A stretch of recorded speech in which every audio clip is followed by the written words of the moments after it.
I'm Russell Flaherty, and originally from Oklahoma, and I'm here to talk about what I do, and I do wire wrapping and lapidary.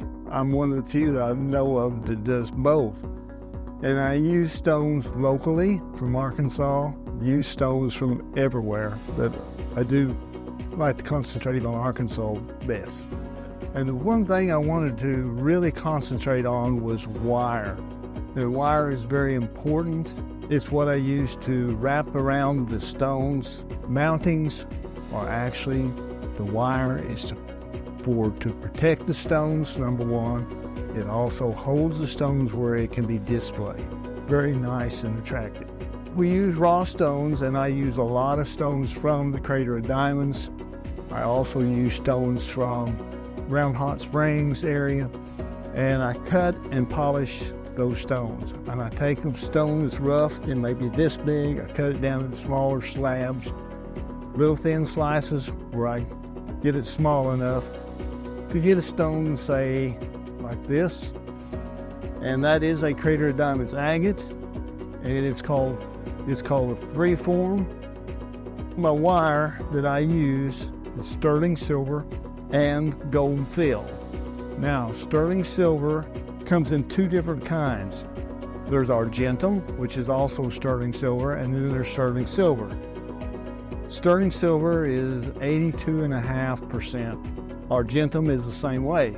The reason why I don't use a lot of argentum is because argentum has nickel in it. A lot of people are allergic to nickel, so I don't use that.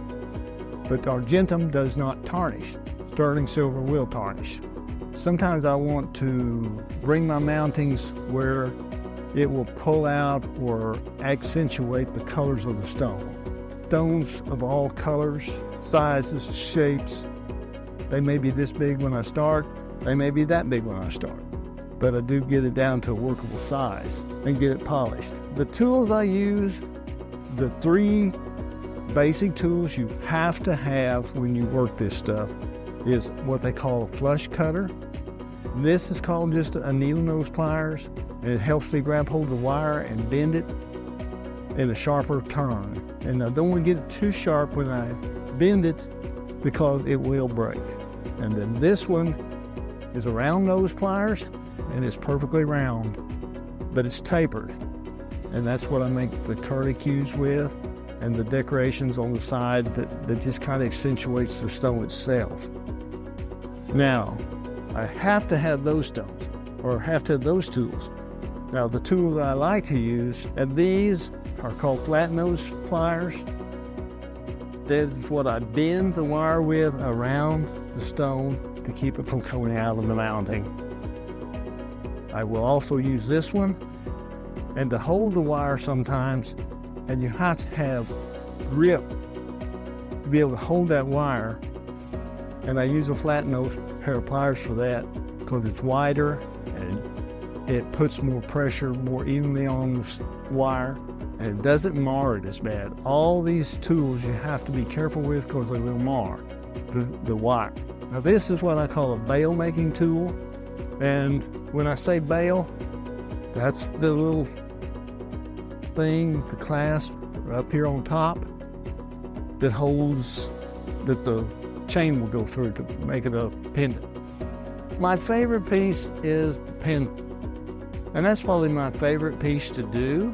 I like the decoration on it. It's called a pendulum because it's like a pendulum clock or an elongated teardrop, but that's my favorite one to do. There are stones here that are really unique. One of the things that I really like about Arkansas is the fact that you can pick up rock just about anywhere. I've got lots of projects that I like to work on. I don't know whether anything will be next or not. That's just life. That's life. You get sidetracked with so many different things. Just like I said, that's just life. And I enjoy trying something new.